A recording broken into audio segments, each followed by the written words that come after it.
Sige, ako maghawak nito. Ha? Video ko kayo eh. O sige, para kitang-kitang may ebidensya. Galing ka talaga dito. May pa mga sabihin niya. Malakas pa to. Kahit masakit ang paa. Tapos biglang nadulas ano. Dito po tayo ngayon sa Tanawan. Malapad po ito. Natanaw ang karagatang napakaganda. Malapad po ito. Malapad. Malapad. Doon sa kabila ang Tanawan. Yung...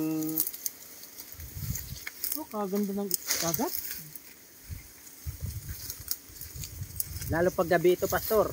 Yung dagat parang mga bituin ang kwan dyan. Bakit? Mangingisda. Oo. Mga magpupusit, buraw. Ang lawak yung pangasdaan yan. Liwanag yan diya, parang mga kwan bituin.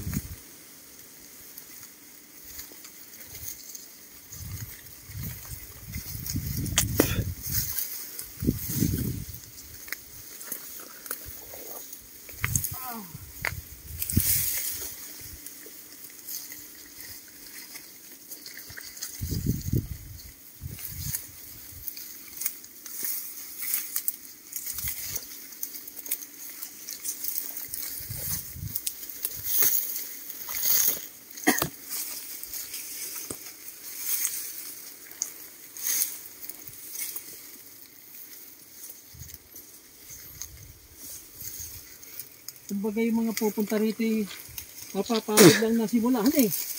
Pero pag nakarating dyan sa taas, matatanggal ang pagod. Oo. Pakatsakit eh.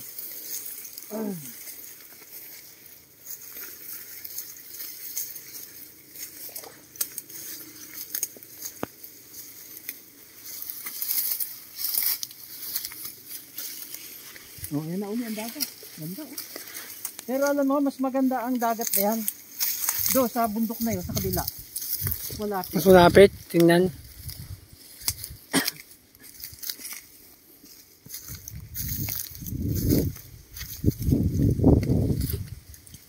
Dapat pa nilagyan pa rin ng hagdan dito, hanggang dyan.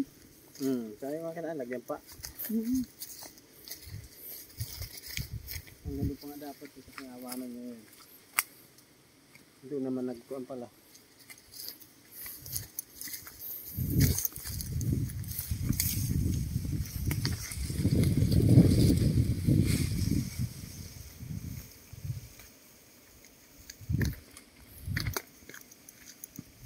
Tama, kung wala hagdan, hindi gulong ako dyan.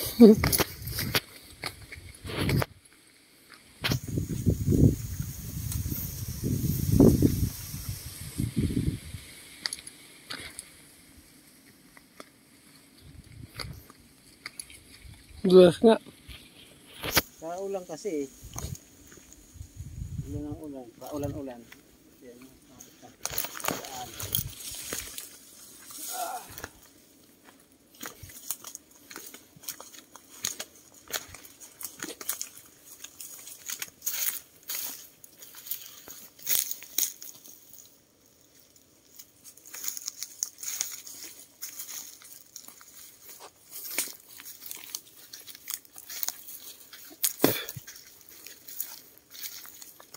Maganda dito at medyo walang safety sa kuhan. Gantong baba. Sa hangin. Uy, naka!